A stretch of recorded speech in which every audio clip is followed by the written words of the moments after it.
Y acá tenemos algunas oraciones de ejemplo.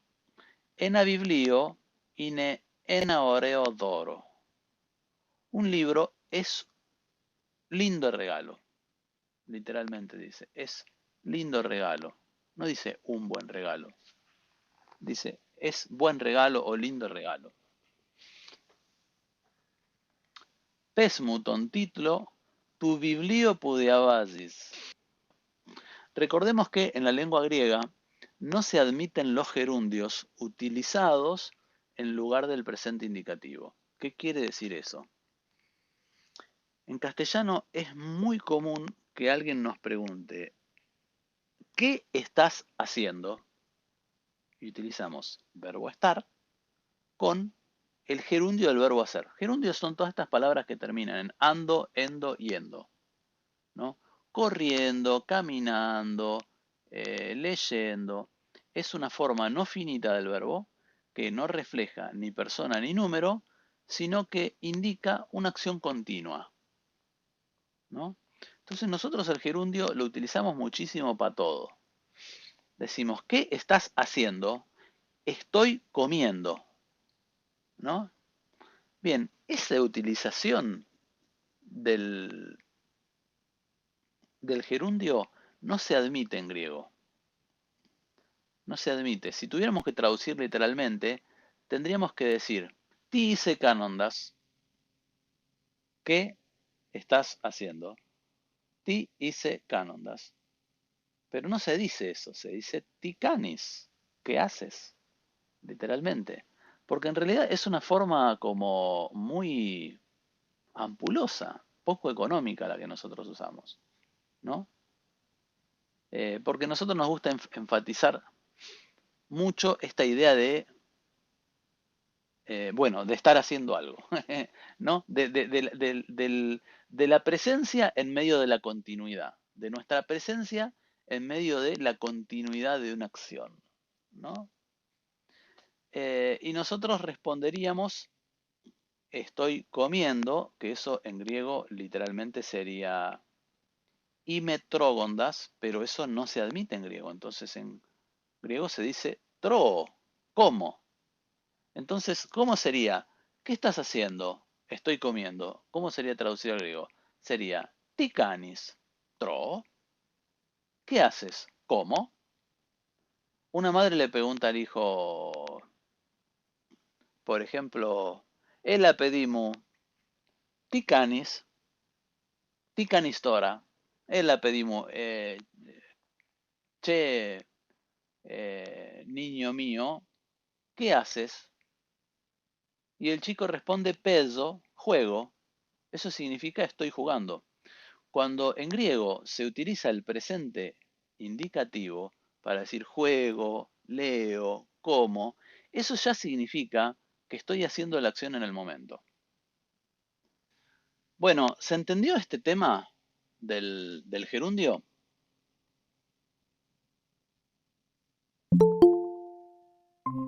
Sí, qué bueno que lo aclaraste, porque en la traducción decía, estás leyendo además, no dice leo, que lees.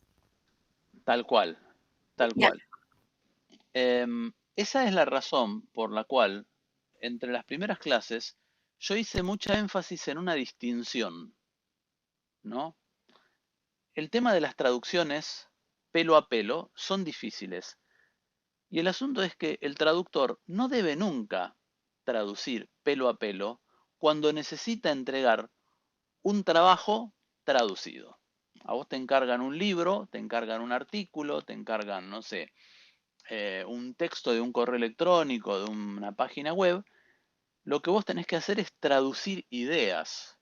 Entonces no tiene que traducir una palabra a una, uno tiene que tomar una oración, desde la mayúscula hasta el punto, leerla una vez, dos veces, tres veces en la lengua extranjera.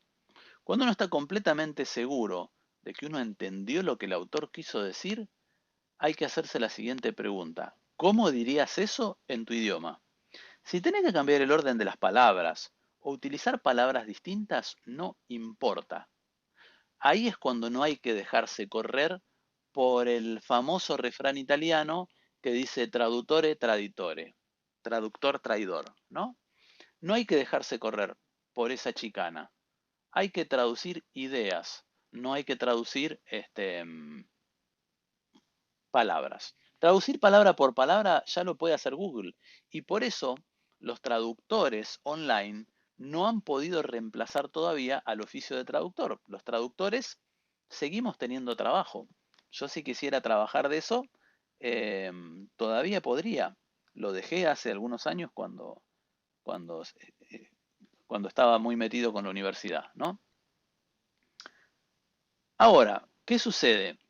La mayoría de la gente no termina siendo ni una cosa ni la otra. ¿Por qué? Porque la mayoría de los traductores se encuentran todo el tiempo con esa chicana de, pero si no usaste las mismas palabras, entonces no tradujiste bien, no tradujiste lo que el autor quiso decir. Por eso digo, no hay que dejarse correr, el traductor no tiene que dejarse correr con esa chicana de que si no usaste la misma palabra o no usaste la misma expresión, entonces no tradujiste exactamente. No hay una manera de traducir exactamente. O quizás, mejor dicho, la manera de traducir exactamente es que el lector de nuestra lengua nativa entienda por nuestra oración exactamente lo que mismo que habría entendido un lector de la lengua extranjera cuando leyó al autor en su lengua original. Es decir, si yo estoy traduciendo, no sé, George Bernard Shaw, del castellano al inglés, yo tengo que lograr una oración para que el lector entienda por esa oración exactamente lo mismo que el lector inglés entendió cuando George Bernard Shaw escribió ese texto en inglés. Que entienda la misma idea. Ahora, el traductor no termina los traductores en general no terminan de cerrar esa idea de que no se traduce palabra por palabra, se traduce idea por idea, mensaje por mensaje, ¿no? Y una cosa inversa les pasa a los profesores de idiomas. Los profesores de idiomas se van mucho a la traducción pragmática, es decir, se apegan poco a la literalidad, hacen lo opuesto que el traductor. El traductor se apega mucho a la literalidad de las palabras, pensando que de esa manera va a ser una traducción más fiel, y es un error, porque no tiene que traducir palabras, sino ideas. El profesor de idiomas se apega muchísimo a la idea de lo que se intentó transmitir, pensando que de esa manera traduce mejor, y es un error. ¿Por qué?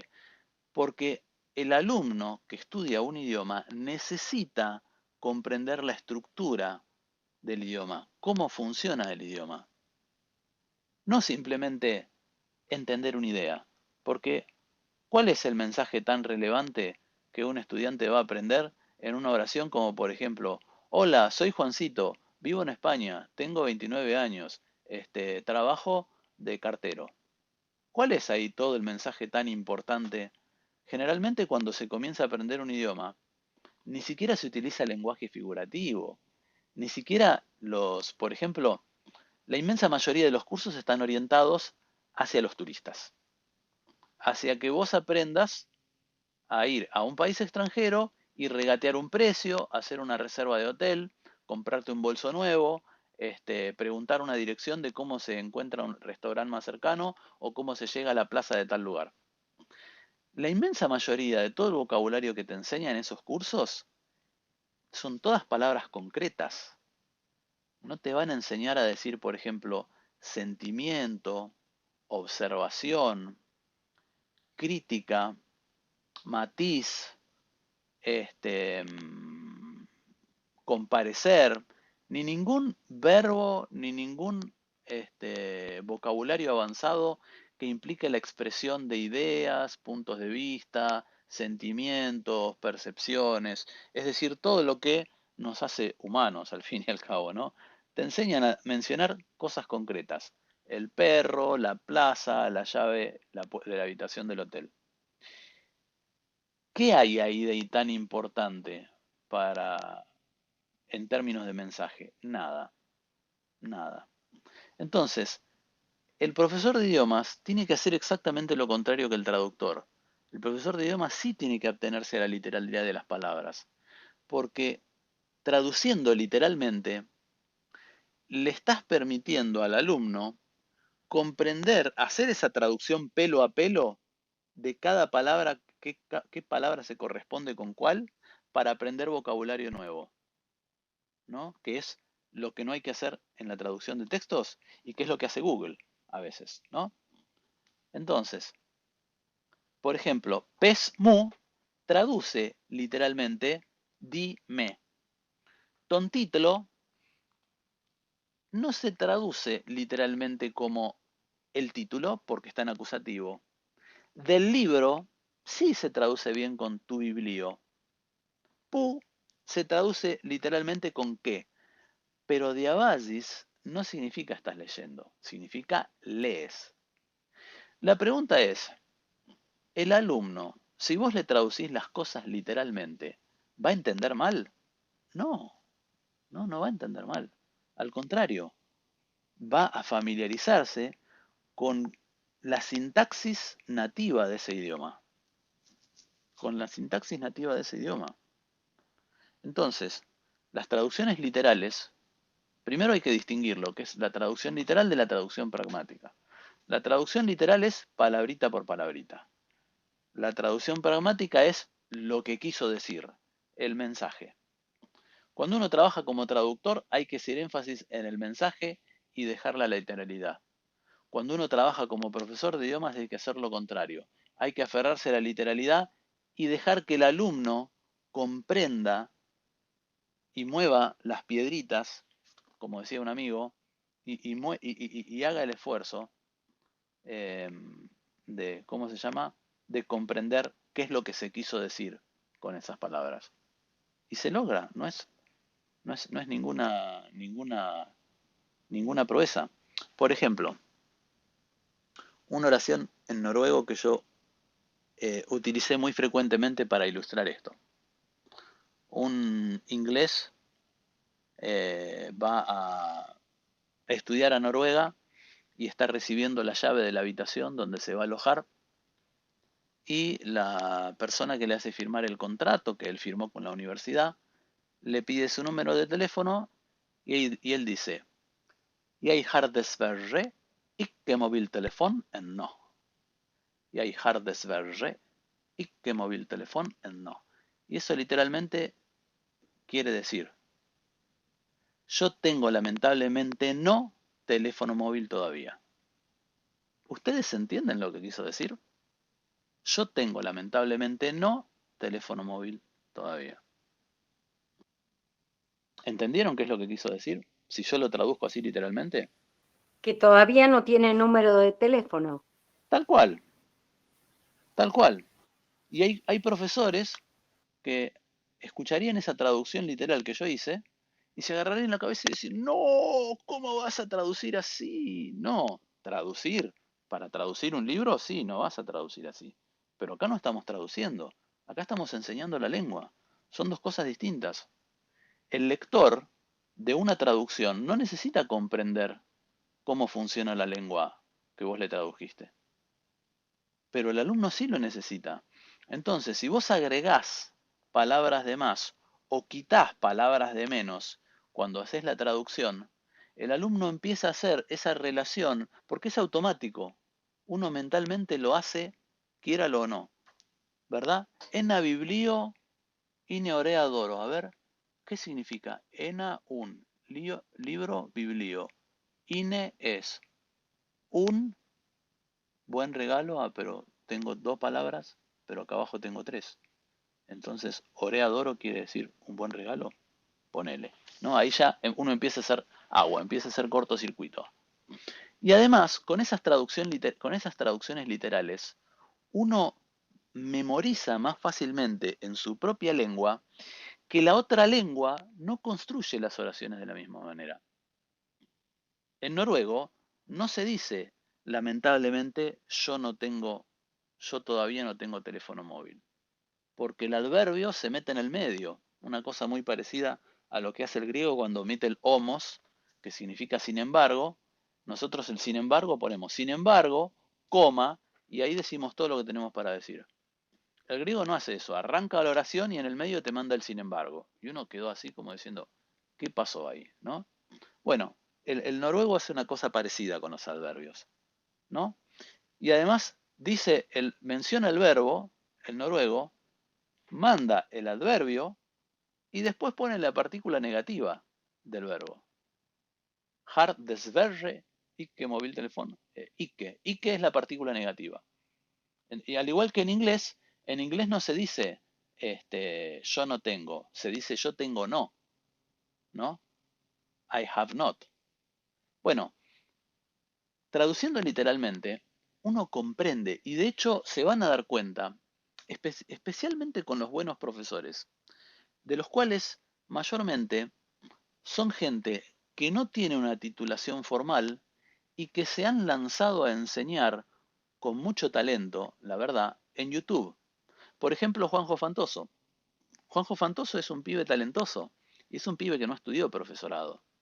Es un pibe que aprendió el griego yendo, creo que una parte del tiempo a la Grecia continental y otra parte a Chipre, como parte de una misión relacionada con su iglesia, una cosa así. Y el pibe volvió y dijo, voy a ponerme a enseñar el griego por YouTube para no olvidármelo. Y es un pibe talentoso. Y también se documentó, leyó gramáticas. La información que él tira, amén, algún errorcito que le puedas encontrar con lupa, coincide con toda la información disponible sobre el griego moderno. Pero es alguien que no estudió profesorado. Yo tampoco estudié profesorado. Yo tampoco estudié profesorado. Entonces, cuando uno no tiene esa formación formal, uno usa la cabeza. Usa la cabeza y piensa en cómo resolverle al alumno obstáculos que uno se encontró, ¿no? Entonces, los profesores, y particularmente los profesores de YouTube, que son los que yo miro y los que yo consulto cuando quiero aprender un idioma. Ahora estoy, por ejemplo, estudiando todo el tiempo, todos los días, eh, inglés británico con un profesor de YouTube, que es londinense. Utilizan mucho este recurso también de las traducciones literales. Lo utilizan de forma marginal, como casi disculpándose o pidiendo perdón por haber dicho eso tan literalmente. Pero ellos reconocen la necesidad de que haya una correlación igual a igual entre las palabras para que uno en una sola oración se aprenda todo ese vocabulario. Y lamentablemente la mayoría de los profesores de formación académica, formal, tradicional, no hacen eso. Lo que suelen hacer es esto.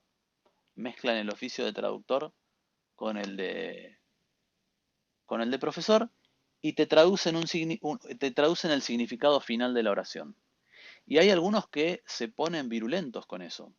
Y si vos le decís una oración que suene un poquito rara, como la traducción que yo les hice de la oración de noruego, te dicen, no, no, no, eso está mal traducido. Y enseguida te corren con argumentos del oficio de traductor. Bueno, me extendí un poco sobre este tema, pero yo lo que quería era enfatizar la importancia de las traducciones literales en este oficio que es aprender y enseñar el idioma, ¿no? Entonces, sí, no dice estás leyendo, dice lees, literalmente. Presente indicativo. El presente indicativo en griego es el que se va a utilizar siempre para indicar una acción continua. ¿Alguna pregunta o un comentario sobre este tema antes de que continuemos? Para mí está clarito. Buenísimo, buenísimo. Nosotros Entonces, diríamos, dime el título del libro que lees. tal cual, tal cual. Y no tiene nada de malo esa oración, está perfecta. Por eso a veces uno le da pena porque dice, ok, hay oraciones que son difíciles de traducir literalmente, pero hay otras que son facilísimas. Son facilísimas. Y el traductor fracasó en traducirla. Tal cual, esta oración, por ejemplo, dime el libro que lees, el título del libro que lees.